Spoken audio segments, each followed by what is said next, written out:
My YouTube algorithm is starting to show me people who make videos similar to myself. We're just kind of monologuing into a camera out of, you know, social dissatisfaction. You have nothing better to do. Everybody is interfacing through their devices. So, why don't I try doing it? And that sort of thing. So this is good. I'm getting insight into other people's lives and how they think and yada yada. Some things I'm noticing. Firstly, the Americans have like really bland inner monologues. They don't have much to say. They have a lot of the same ideas. They are inattentive. They meander. I sometimes do that, but I mean, like, this is the result of just kind of going through your life, getting information sort of spray fired at you in schizophrenic form through the web. You get disparate pieces of information. You don't get a full, complete piece of information like you might get from a book. Now, that's not to say no Americans read. Some of them do, but the Americans also have a stronger commercial instinct. They know that when they make the videos, they're cultivating a brand. You understand? So they're quicker to be like, how do I find ways of monetizing my internet presence, and then how do I use this to render myself something of a more valuable and exclusive person? That's some of them. That's like half of them maybe, and then the other half are literally just people who are so lonely and bored out of their mind. They're just making the video without any I'd say any commercial instinct really driving it. So I think that's interesting. But Jesus Christ, what is up with this country where people are so dull, so boring, right? I'm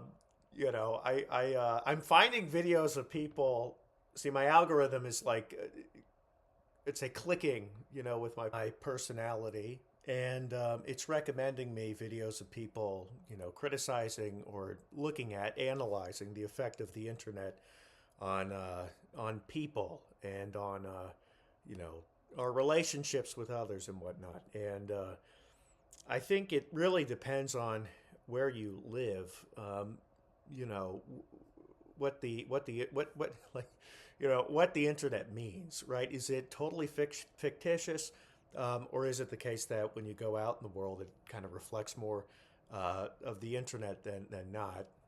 And it probably is the case that, in the more economically, in the more economical societies, the internet really is influencing how people act, even in the real world and in real life. And then it just kind of strikes me, on top of that, if we already live in this hyper commercialized society, and then we have limited choices insofar as who we can interface with. So if the people you meet in your waking life is not very satisfactory, where do you go? You turn online. You turn to these commercial platforms. Okay. And then on top of that, then there's this manipulative infrastructure happening where, it's almost like you're being sold a little piece of socialization. It's not fully like a disinterested and neutral tool.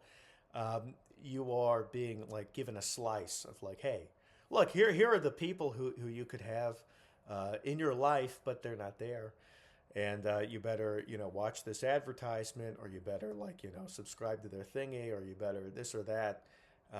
That's kind of the life we live at this point. It's just,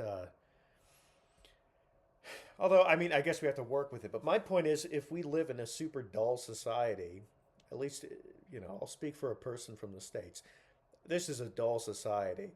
Um, and I question the wisdom of the political structure of the society.